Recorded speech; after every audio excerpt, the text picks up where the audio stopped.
நல்ல மிளகு ரசம் வைக்கிறதுக்காக வேண்டி மிளகு, இஞ்சி, பூண்டு, பச்சை மிளகாய் இடித்து வச்சுருக்கு, பொடி உள்ளி போட்டு, கடுகு, ஜீரகம், மல்லி இலை, கருவேப்பிலை, வத்தல் இருக்குது, புளி கரைச்சி வச்சுருக்கு, தக்காளி, மல்லி இலை, காயப்பொடி நல்லா பிணைஞ்சி வச்சுருக்கு, உப்பு தேவையான அளவு எண்ணெய், பாத்திரம் காஞ்சிட்டு எண்ணெய் சேர்த்துருக்காங்க. கொஞ்சம் எண்ணெய் காயட்டும். இந்த மாதிரி ரசம் வச்சு சாப்பிடுங்க, நெஞ்சு செளி இறங்கும், நல்ல டேஸ்ட்டு.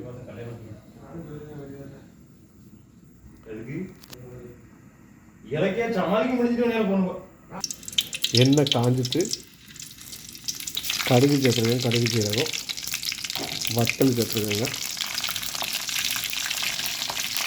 கருவேப்பிலை சேர்த்துருக்காங்க,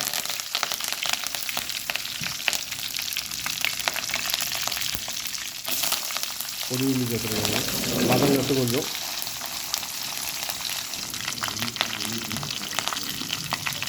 இஞ்சி, பூண்டு, மிளகு சேர்த்துருக்காங்க, இடித்து வச்சதை.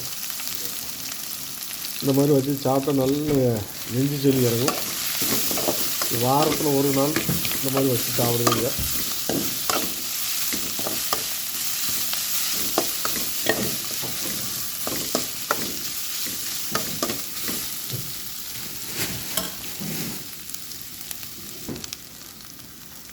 வதங்கிட்டு இப்போ தக்காளி சேர்த்துருக்காங்க.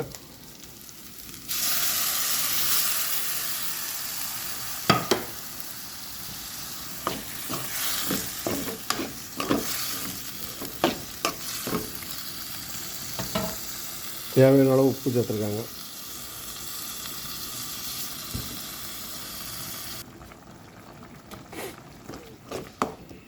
நல்ல இதாகிட்டு லைட்டாக மஞ்சள் பொடி சேர்த்துருக்காங்க.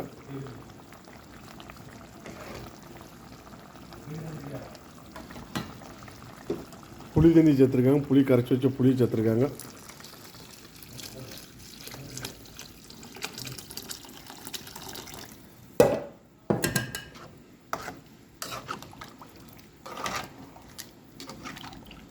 நல்ல காரசாரமான ரசம், தேவையான அளவு தண்ணி சேர்த்து உப்பு பார்த்துருக்காங்க.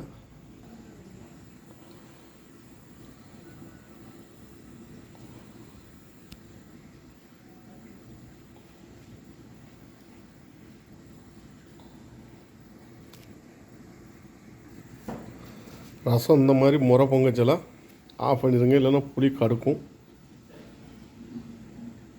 இந்த மாதிரி சுற்றி முறை பொங்கச்செல்லாம் ஆஃப் பண்ணிடுங்க.